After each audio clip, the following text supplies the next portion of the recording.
غیر معصومین میں سے جو کوئی بھی مقام صاحب نفس مطمئنہ تک پہنچتا ہے وہ راضیہ اور مرضیہ اس کا نفس ہو جاتا ہے، وہ بتوسط امام علی ابن موسیٰ رضا ہے۔ علماء نے یہاں لکھا ہے کہ امام کو رضا فقط اس لیے نہیں کہا جاتا کہ وہ خود مقام رضا پر تھے، امام کو رضا اس لیے کہا جاتا ہے کہ دوسرے امام کے ذریعے سے مقام رضا تک پہنچتے ہیں۔ مقام رضا عالی ترین مقام ہے اللہ سبحانہ وتعالیٰ کی بارگاہ میں۔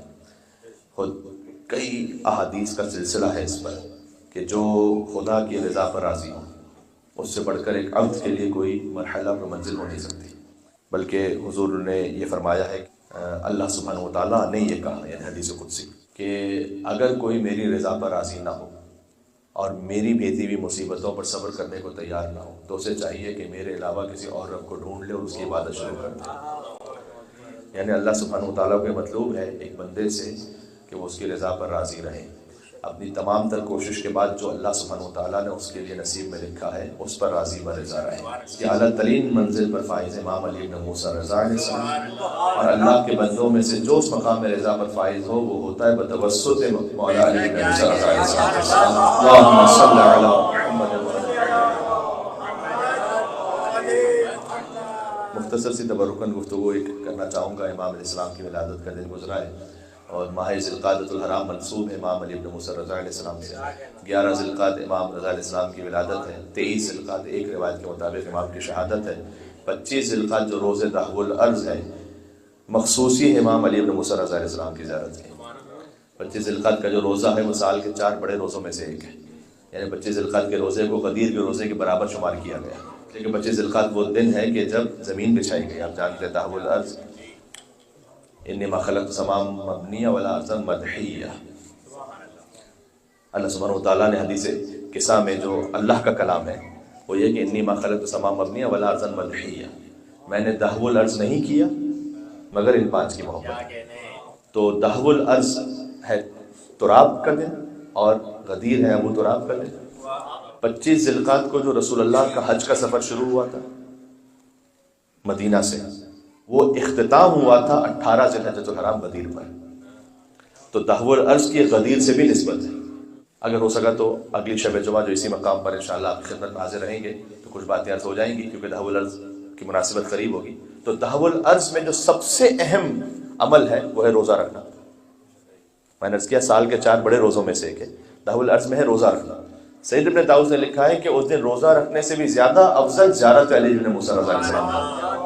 23 ذی القعدہ امام کی شہادت، ایک روایت کے مطابق 25 ذی القعدہ مخصوصی ہے امام علی ابن موسیٰ رضا علیہ السلام کی زیارت کی۔ تو ذی القعدہ کا مہینہ گویا منسوب ہے مولا رضا علیہ السلام صلی اللہ علیہ وسلم۔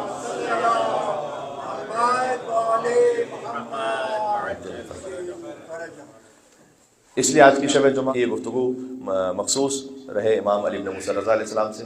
تو میں نے عرض کیا کہ 11 ذی القعدہ جب امام کی ولادت کا جشن ہے تو 148 ہجری ہے وہ، اور 148 ہجری ہی امام جعفر صادق علیہ السلام کی شہادت کا دن کا سال ہے، یعنی 25 شوال۔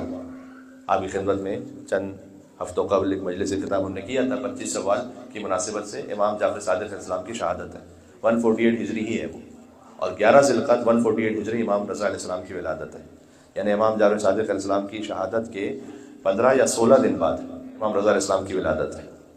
لہٰذا امام جعفر صادق علیہ السلام اپنی شہادت کے قریب ایام میں امام موسیٰ کاظم علیہ السلام کو مخاطب کر کے کہا کرتے تھے کہ میرے اس فرزند کو اللہ عالم آل محمد عطا کرے گا۔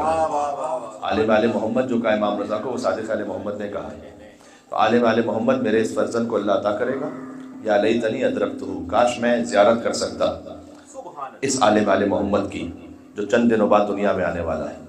امام رضا علیہ السلام کی زیارت کی تمنا امام صادق علیہ السلام کے دل میں، اور امام صادق علیہ السلام کی خواہش ہے کہ وہ زیارت علی ابن موسیٰ رضا علیہ السلام کریں۔ جب آپ جاتے ہیں نا مشہد مقدس امام رضا علیہ السلام کی زیارت پر، تو امام جعفر صادق علیہ السلام کی خواہش کی تکمیل کر رہے ہوتے ہیں۔ تو امام جعفر صادق علیہ السلام نے فرمایا کہ عالم آل محمد اللہ عطا کرے گا میرے اس فرزند موسی کاظم کو۔ کیوں عالم آل محمد کہا گیا امام رضا علیہ السلام کو؟ اس خانوادے میں سبھی عالم ہیں، یعنی آپ غور کیجئے گا کہ رسول اللہ ہے مدینۃ العلم اور مولا علی ہے باب العلم، امام باقر ہے باقر العلم، اور امام رضا ہے عالم آل محمد۔ عالم آل محمد امام رضا کو کیوں کہا جاتا ہے؟ اللہ جانے اس کی کیا کیا وجوہات ہیں، خدائی اس کی مصلحت کو جانتا ہے۔ لیکن ایک بات جو سمجھ میں آتی ہے، مولا علی علیہ السلام کی خواہش تھی لو سنیت لی الوسادہ، اگر میرے لیے مسند علم کو بچھایا جائے تو میں اہل انجیل کو فتویٰ دوں گا انجیل سے، اہل تورات کو فتویٰ دوں گا تورات سے، اہل زبور کو فتویٰ دوں گا زبور سے، اہل قرآن کو فتویٰ دوں گا قرآن سے، یہاں تک کہ خود انجیل بول اٹھے کہ علی نے جو کہا وہ حق کہا۔ اہل انجیل نہیں، خود انجیل بول اٹھے، اہل زبور نہیں، خود زبور بول اٹھے کہ جو علی نے فتویٰ دیا زبور سے وہی حق تھا، اور اہل تورات کے سامنے تورات بول اٹھے کہ جو علی نے کہا وہ حق کہا، اور قرآن بول اٹھے خود، علی مع القرآن والقرآن مع علی، تو آپ حدیث جانتے ہیں، قرآن خود بول اٹھے کہ جو علی نے کہا وہ حق کہا۔ مولا علی علیہ السلام نے اس خواہش کا اظہار کیا تھا کہ میں اس مسند علم پر تورات والوں کو تورات سے، انجیل والوں کو انجیل سے، زبور والوں کو زبور سے، قرآن والوں کو قرآن سے فتویٰ دوں گا۔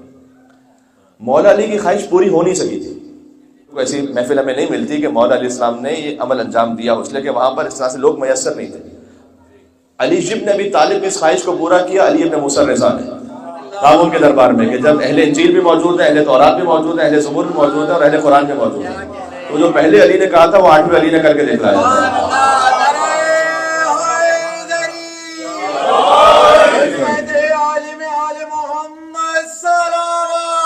اللہم صلی علی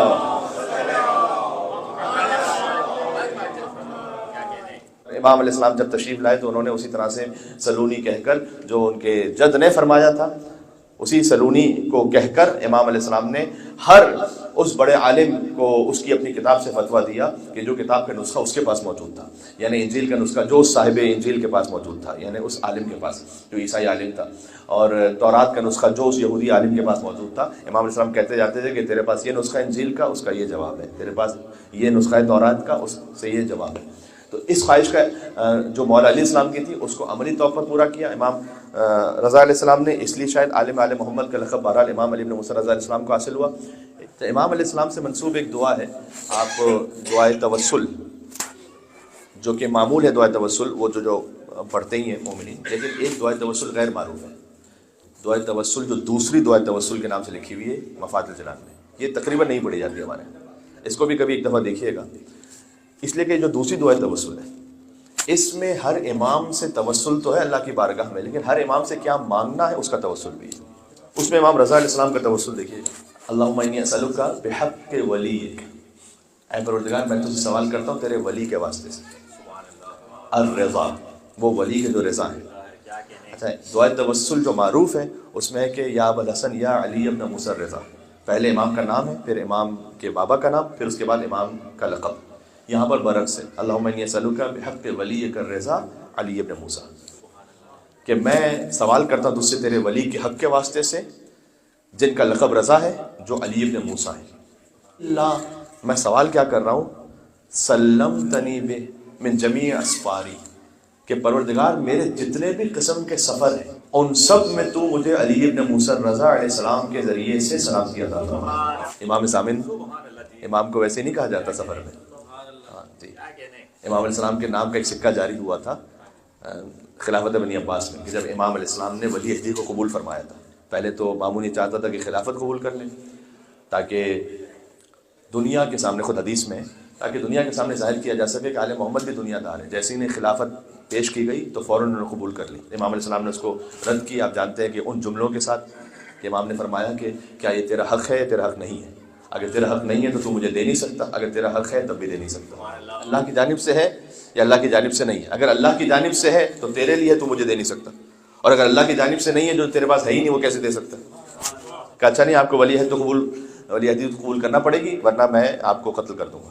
اور امام علیہ السلام نے اس وقت بہرحال بامر پروردگار اس ولی عہدی کو قبول فرمایا۔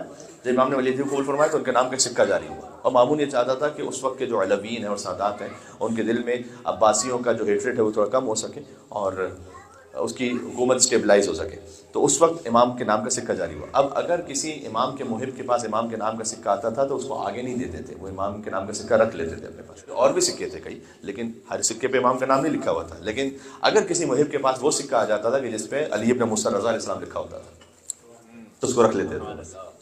دیکھیں امام کے نام کا بھی ایک اثر ہے اور تاثیر ہے، خود امام ہی کی حدیث ہے کہ امام رضا علیہ السلام ان کا جو نام رکھا گیا کہ سماہ بسمی علی جن و علی جن، فرمایا ان کا نام ایک علی اور دوسرے علی کا نام رکھا۔ شیخ مفید نے لکھا ہے اس کو، پہلے علی مرتضیٰ، دوسرے علی ہیں علی زین العابدین، کہ ان دو علیوں کے نام پر امام رضا کا نام رکھا گیا۔ تو پھر امام نے فرمایا لہٰذا علی مرتضیٰ سے علم اور شجاعت پہنچا ہے علی رضا تک، اور علی زین العابدین سے زہد و تقوی اور عبادت پہنچی ہے علی رضا تک۔ دو علیوں کے مرکب ہے علی ابن موسیٰ رضا۔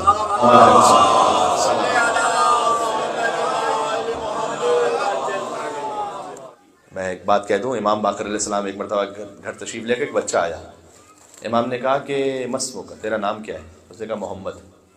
بما تکنا بے، گھر میں کس نام سے پکارتے ہیں، یعنی کنیت کیا ہے؟ اس نے کہا علی۔ امام نے کہا سبحان اللہ، تو نے شیطان سے حفاظت کا پورا بندوبست کر دیا۔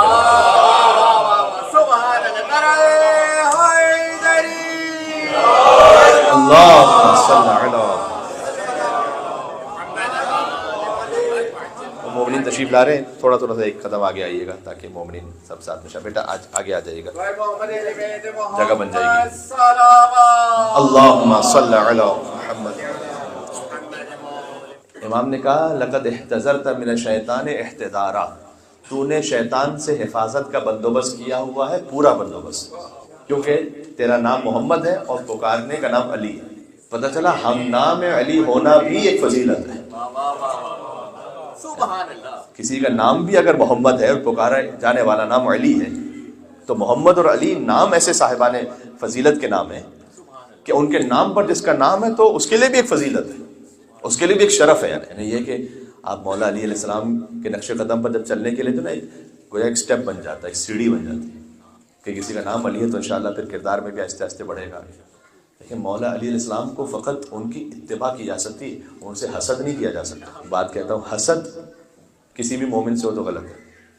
حسد کا مطلب کیا ہے کہ اس کے پاس جو نعمت ہے وہ ختم ہو جائے، اس کے پاس جو نعمت ہے وہ چھن جائے۔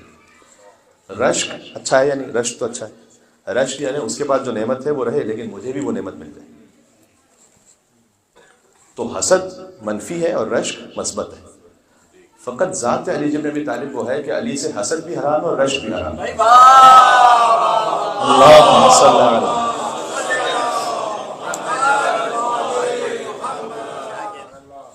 حسد بھی حرام ہے۔ حسد تو اس لیے حرام کہ ہر مومن سے ہی حرام ہے، تو امیر المومنین سے تو یقیناً حرام ہے کہ علی کے پاس جو ہے مجھے اس سے بغض ہونے لگے، تو یہ حرام ہے۔ رشک بھی حرام ہے کہ جو علی کے پاس ہے وہ ویسا مجھے مل جائے، ہو ہی نہیں سکتا۔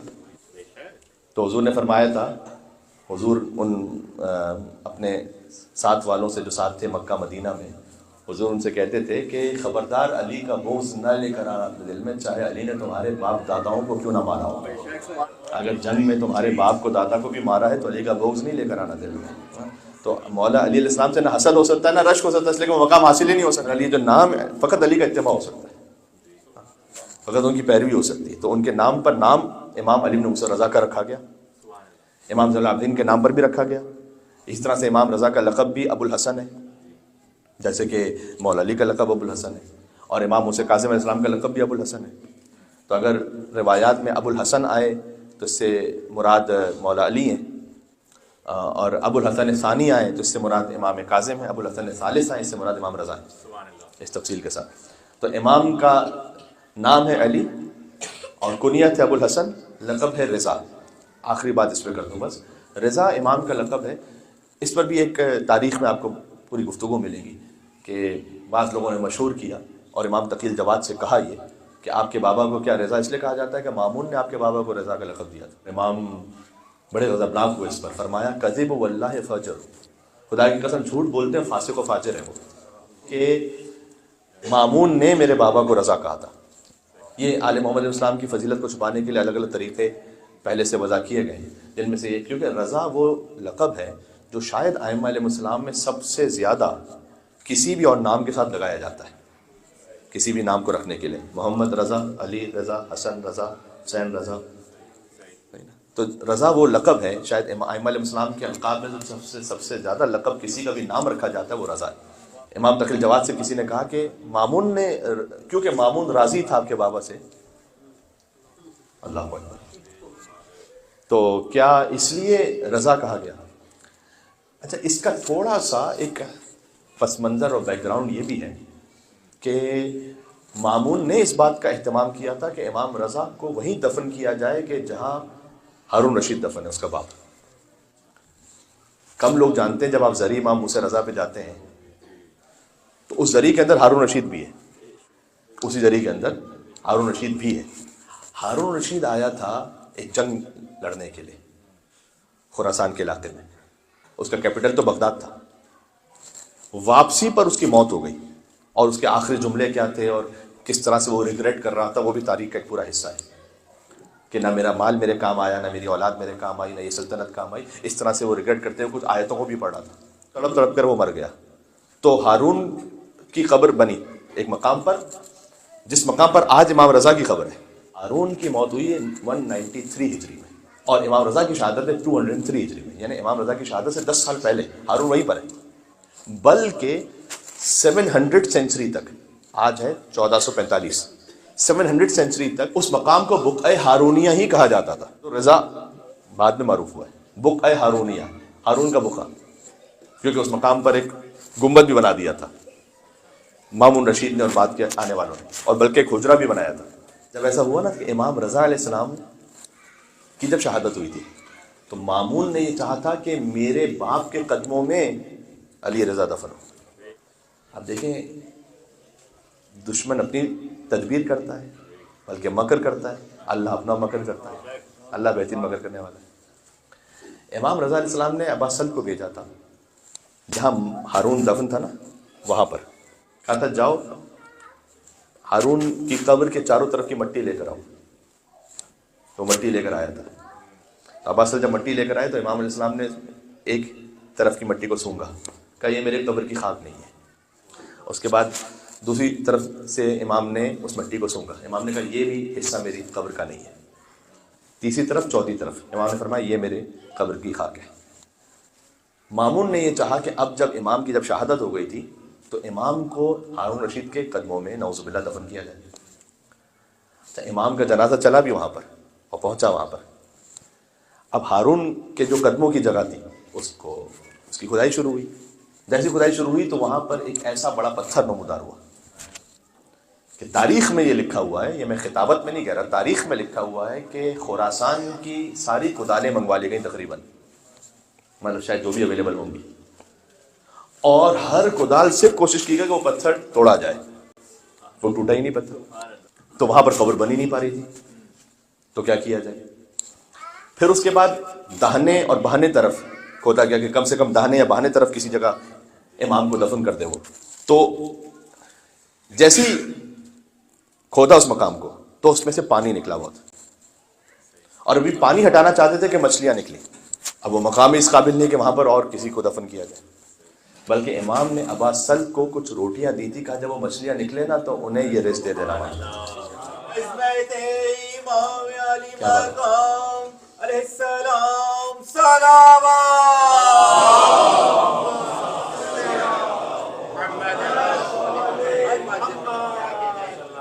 پھر ایک ہی جگہ رہ گئی ہارون کا سر اور امام کے قدم۔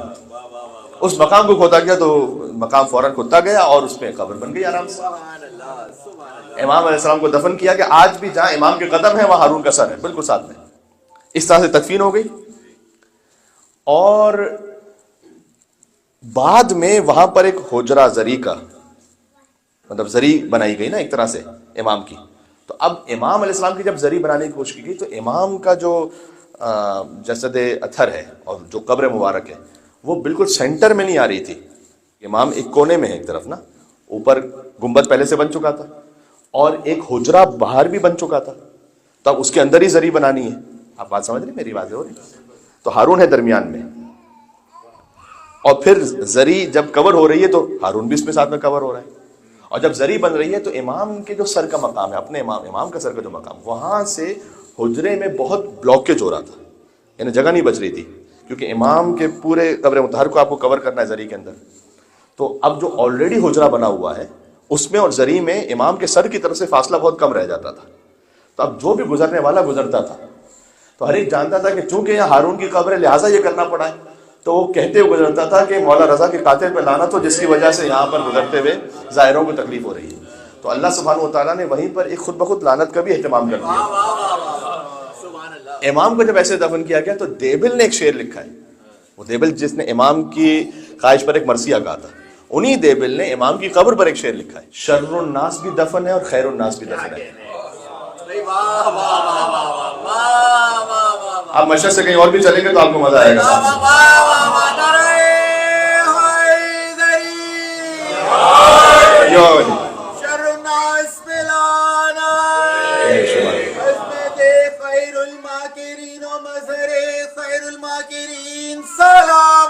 اللہم صلی علی محمد.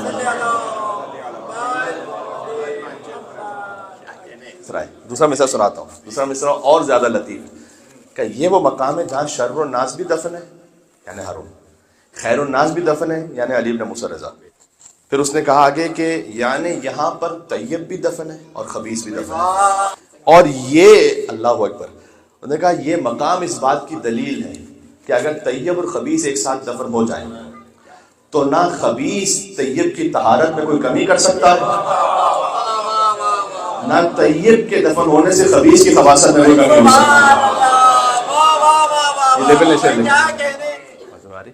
تو یہ وہ تھوڑی تفصیل ہے کہ جو امام رضا علیہ السلام کے بارے میں کم ڈسکس ہوتی ہے. میں بھی آپ کی خدمت میں پہلی مرتبہ پڑھ رہا ہوں, اگرچہ کہ کچھ 15-20 مجلس سے تو میں پڑھ چکا ہوں شاید امام رضا علیہ السلام کے بارے میں آپ کی خدمت میں.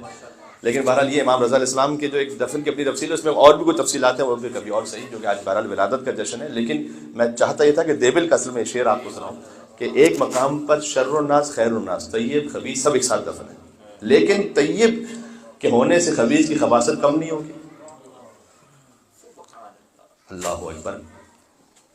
دیکھیں یہاں پر اس نے طیب اور خبیث کا لفظ لکھا ہے اس بات کو سمجھانے کے لیے کہ شجر طیبہ اور شجر خبیثہ ان میں سے کوئی ساتھ میں دفن ہو. گناہگار کا لفظ نہیں لکھا. اگر گناہگار دفن ہے تو اس کے گناہ معاف ہو جائیں گے, لیکن اگر شجر خبیثہ میں سے کوئی دفن ہے تو شجر طیبہ کی کسی فرد کے دفن ہو جانے سے اس کی خباثت میں کوئی کمی نہیں ہوگی. ہاں, یہ بڑا ایک لطیف لفظ ہے یہاں پر جو دیبل نے رکھا ہے یہاں پر. تو یہاں امام علی بن موسیٰ رضا شافع روز جزا ہیں, اور امام میں نے عرض کیا کہ امام کے نام سے جو توسل ہے اس میں جو دعائے توسل غیر معروف والی ہے اس میں یوں ہے کہ پروردگار تجھے تیرے ولی کے حق کا واسطہ جو رضا ہے علی ابن موسیٰ ہے کہ مجھے سلامتی عطا فرما, اللہ سلمتنی, تو مجھے سلامتی عطا فرما بھی ان علی ابن موسیٰ رضا کے ذریعے سے من جمیع اسفاری, تمام قسم کے سفروں میں. پھر 6 سفر ذکر کیے. وہ 6 کون سے سفر ہو سکتے ہیں کہ من البحار والبرار, سمندروں پر سفر ہو یا خشکی پر سفر ہو یا پہاڑ پر ہو یا صحراؤں میں ہو یا وادیوں میں ہو یا جنگلوں میں ہو. من جمیع ما اخاف و احذر, ہر اس شے سے جس سے مجھے خوف آتا ہے یا جس سے مجھے کوئی خطرہ ہو سکتا ہے, تو مجھے ان علی ابن موسیٰ رضا کے ذریعے سے میرے سفر میں سلامتی عطا فرما. لہذا امام ثامن کو امام ثامن کہا جاتا ہے. انک رؤوف الرحیم, بے شک تو بہت مہربان اور رحم کرنے والا ہے.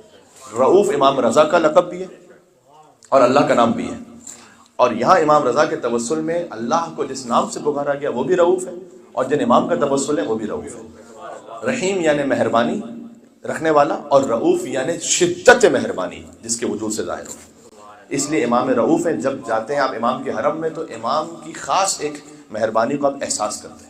اس لیے علامہ طباطبائی نے بھی لکھا ہے کہ امام رضا علیہ السلام کی رافت حسی ہے, ٹینجیبل ہے. ایک بڑا لطیف لفظ ہے.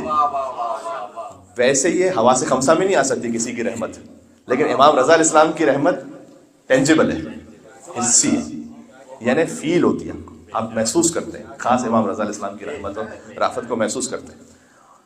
جیسے مثال کے طور پر جب بھی امام کے کوئی ایام آئے تو ہمارا دل ہوتا ہے کہ کاش مشہد میں ہوتے. یہ جو کاش مشہد میں ہوتے یہ بھی اس خاطر ہے کہ چونکہ آپ کی دینت جڑی ہوئی ہے مولا رضا علیہ السلام سے. سبحان اللہ. امام نے حدیث میں فرمایا کہ چونکہ ہمارے شیعہ ہماری بچی ہوئی دینت سے خلق ہوئے ہیں, لہذا وہ ہماری ہر خوشی میں خوش ہوتے ہیں اور ہمارے غم میں مغموم ہو جاتے ہیں. سبحان اللہ. تو ہر وہ شیعہ کے جو امام کی خوشی میں خوش ہو اور امام کے غم میں مغموم ہو, خود بخود یہ اس بات کی دلیل ہے کہ یہ امام کی دینت سے خلق ہوا ہے.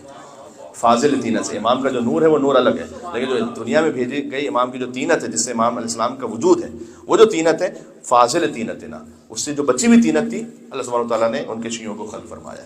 تو یہ خاص امام علی بن موسیٰ رضی اللہ علیہ السلام بہرحال ان کا کرم ہے، ان کی مہربانی جو خاص محسوس ہوتی ہے، اور وہ کرم اور مہربانی آج تک ان کی شہادت کے بعد بھی بے شمار معجزات کے ذریعے سے جاری و ساری ہے. میں وہ لفظ کہہ دوں، وہ بات مکمل کر دوں کہ فضائل کو چھپانے کے لیے رضا کے لیے کہا گیا کہ رضا تو کہہ دیا تھا مامون نے، کیونکہ مامون راضی تھا آپ سے، وہاں سے ساری بات شروع تھی کہ مامون نے چاہتا کہ ان کا جنازہ دفنائے مامون کے باپ کے پہلو میں. تو امام علیہ السلام سے چونکہ مامون راضی تھا لہٰذا اس نے رضا کا لقب دے دیا. امام تقی الجواد نے فرمایا کہ خدا کی قسم جھوٹ بولتے ہیں اور فاجر ہیں جو یہ کہتے ہیں. کہا پھر مولا آپ کے بابا کو رضا کس نے کہا اور کیوں کہا جاتا؟ تو امام نے فرمایا کہ لأنہ رضا للہ فی سمائی و رضا لرسول اللہ فی ارضہ، اس لیے کہ میرے بابا آسمانوں پر اللہ کی خوشی ہے، زمین پر رسول اللہ کی خوشی ہے. اور خوشی کا جو عربی ترجمہ ہے وہ ہے رضا، راضی بہ رضا ہونا. چونکہ آسمانوں پر اللہ کی رضا ہے اور زمین پر رسول اللہ کی رضا ہے، اس لیے میرے بابا کا لقب ہے رضا. اس کے بعد امام سے پوچھا گیا کہ آپ میں سے تو سارے ہی آسمانوں پر اللہ کی رضا ہے اور زمین پر رسول اللہ کی رضا ہے، ایسا ہے یا نہیں؟ تو پھر آپ کے بابا کو خاص رضا کیوں کہا گیا؟ کہ اس لیے کہ میرے بابا سے ان کے دوست بھی راضی تھے اور ان کے فضائل پر ان کے دشمن بھی راضی تھے. شمس الشموس انیس النفوس ایھا المدفون بارض طوس، ابو الحسن اور امام رضا علیہ السلام کا یہ خاص کرم. تو امام رضا کے کرم سے اور امام رضا علیہ السلام کے ان فضائل کے اظہار سے ان کے دوست بھی راضی تھے، دشمن بھی راضی تھے. مولا علیہ السلام کے فضائل سے ان کے دشمن راضی نہیں ہوتے تھے. اس وقت امام رضا علیہ السلام کے بارے میں معاملہ ایسا بن گیا تھا کہ جو کہ خود ولی عہد تھے وہ، تو امام کے فضائل کے اظہار پر بہرحال وہاں دشمنوں کو راضی بھی ہونا پڑتا تھا. تو ایک ایسی محفل ہوتی تھی کہ جہاں امام کے دوست و دشمن سبھی جمع ہوتے تھے اور امام کے فضائل کے اظہار پر راضی ہوتے تھے. تو امام جواد نے فرمایا کہ میرے بابا سے دوست بھی راضی تھے، دشمن بھی راضی تھے، لہٰذا خاص ان کا لقب رضا.